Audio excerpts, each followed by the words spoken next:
know if there's such a thing as karma, but I'm beginning to believe there might be because I know I'm a sinful man, and here I am again with another bonus video watching leftists on TikTok or some other place where leftists gather. God, what could I possibly have done to deserve this? It must have been awful. But this time it is women who are upset about, leftist women who are upset about Donald Trump's re-election and have decided to rebel by withholding their charms from men. I assume these are leftist men who probably didn't vote for Trump and leftist women who probably haven't got enough common sense to know that they're punishing the people who probably didn't vote for Trump in the first place. So it sounds kind of like it might be sort of amusing to watch these people torture each other. But let's find out, because in the meantime, they're going to be torturing me. So let's find out. Let's take a look at the first one. The population in Korea, I think it was either last year or the year before. I can't remember, forgive me, I don't remember the genesis of it when it started. But for once, their population of people who died outweighed who was born. That hasn't happened in the history of Korea. Why? Because women are refusing to have kids until they're treated equally and fairly. And turns out women are a lot more essential than you would think, than men believe them to be. Because now the government is panicking because they're like, what are we going to do? Like, we're going to die out unless women decide to start having kids again. And they're refusing until they are awarded the exact same rights and respect that men are awarded in their society. And so when people have asked me how I feel, I say, period. Whatever gets them to listen, bitch, I don't give a. If it means I'm clocking out, good luck having kids without me. That's better than having kids with you, sweetheart. Second of all, what rights do American women not have? I would like to know. What rights do American women not have? I would like a list. Send me a list, because as far as I can see, they have all the rights that men have, except the right to be hectored by leftist women. Period. I have friends who have done work in South Korea, but I don't know that much about it. Maybe women were being misused in South Korea, and so they staged a sex strike, like in the Lysistrata, the Greek play, where the women stopped sleeping with men to bring peace, to end a war. So I don't think there are any men who think women are not essential. Most men think women are not only essential, but they like women, and they're lovable as well. Not that one particularly, but in general. Period. So let's see more about how this applies to the women here in the United States. I have talked about celibacy before. After Julia Fox spoke on it publicly, I think that it allowed more women to openly speak about it. I personally have been celibate or abstinent for several years and haven't gone on dates with men because, one, they're disappointing, and two, what's in it for me? I think it is important to highlight the 4B movement in South Korea, where women are coming together to decenter men because men are treating them in an unfair way. Do not sleep with men. Do not go on dates with men. Do not have a baby with a man, and do not get married. 4 pillars, not hard. Once you can get out of your mind that you will not be missing out by engaging in this behavior, you will be better off. When we have honest conversations with ourselves, we have honest conversations on whether or not our expectations are already being met in our romantic relationships with men, oftentimes we will find disappointment. Oftentimes we come to the realization that we are the only ones contributing to the degree that a partner should contribute, and we're better off putting our energy elsewhere. So I encourage you to reclaim your power and have really honest internal conversations with yourself on whether or not being around men in a romantic way at this moment in time is worth it. The old, I think it's from Sigmund Freud. He said the great mystery of the world is, what do women want? What do you want? That may be a mystery for that woman herself. Like, what did she want? What was she asking for? She was disappointed in men? Believe me, we're all disappointed in each other. Everybody's disappointed in people. People are disappointing things. It's like, what is she looking for that she thinks she's going to find?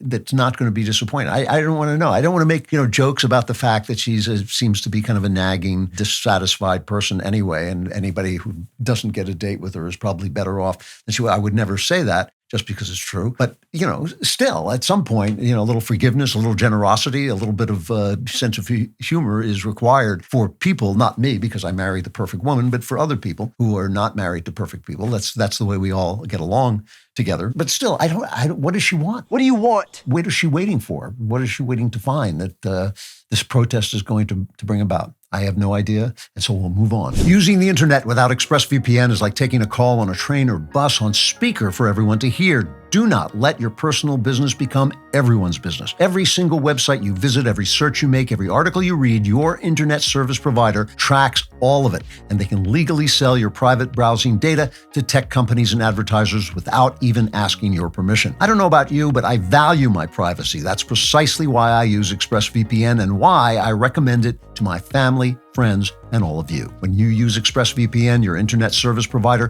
can't see what websites you're visiting. Your data gets encrypted and routed through a secure VPN server, making it virtually impossible for companies to track and target you. Think of it as a shield for your digital life. And it couldn't be simpler to use. You just open the app, click one button, and you're protected. It works on all your devices, your phone, your laptop, even your router, so everyone in your household stays secure. Secure your online activity today. Scan the QR code on screen, click the link in the description, or visit expressvpn.com/Andrew Klavan Show. That's expressvpn.com/Andrew Klavan Show, and you can get an extra 3 months free. expressvpn.com/Andrew Klavan Show. Did anyone else wake up today and delete their dating apps? Like, I'm not just talking like just removing the app. Like, I full on removed myself from Hinge, Bumble. Like, I didn't even think twice about it. There's no way I am letting any man near me. I've been happily single for the past 4 years. I can wait another 4 years. I am so happy for women who have loving, supportive, safe men in their life right now, but it is way too scary to try and trust anyone right now because anything can happen. And if you know me, you know one of my biggest fears is being pregnant. God forbid that ever happens over the next few years. I'm So, no dating apps. If you are a man, don't even look at me until, you know what?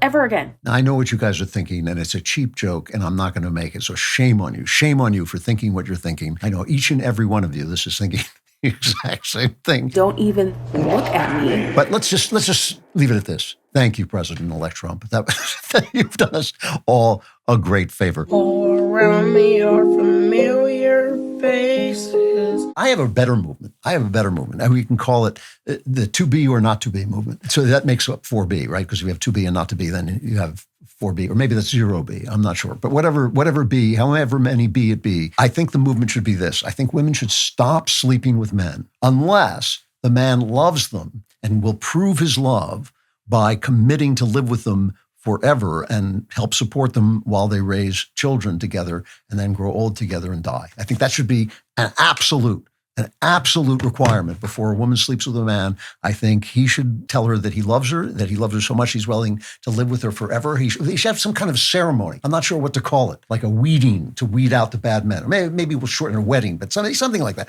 But we'll have this thing, and then they'll stay together forever and have the children together, and the children will be happy because their mom and dad are together. And then they'll grow old and they'll die. Their children will remember them, and that'll be their legacy into the future. It's a new system. And no one's ever thought, this is amazing. You're watching this creative mind come up with this right in front of your eyes. Are there any more of these? Because otherwise I'd like to go home and just blow my foot off with a pistol. I've been participating in the 4B movement since the summer of 2022. I haven't been intimate with any men at all. I haven't been on any dates with any men. I haven't entertained a man at all. No situationships. None of that absolute hot garbage that has come about in the past 10 years with like hookup culture and stuff. This is my first talking point right here, and I've made videos about this before on my page, but with hookup culture, I feel like it was pushed on to women, and somewhere down the line it was sold to us as like an empowering thing, when if we really think about this and when we get down to the bare bones of it, hookup culture is not empowering for women at all. And that is because men have perverted women's sexuality so much that even when we try to use it as a tool for empowerment, it backfires on us because of how much men use us for our bodies and objectify us. Now, that woman is smart. First of all, she said she started this in 2020, 2022. So it has nothing to do with Donald Trump getting elected.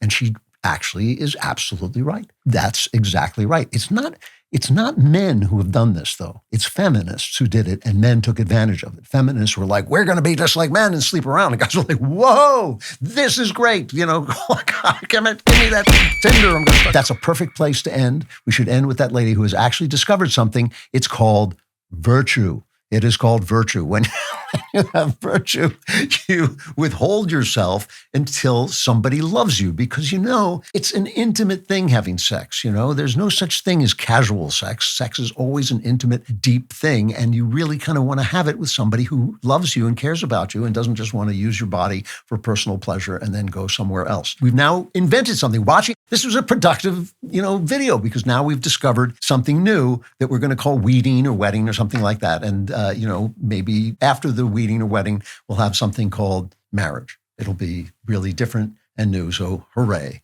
we've actually discovered something. If you'd like to never have sex again, like and subscribe. And if you'd even like to have less sex, subscribe to The Andrew Klavan Show, wherever you get your podcasts.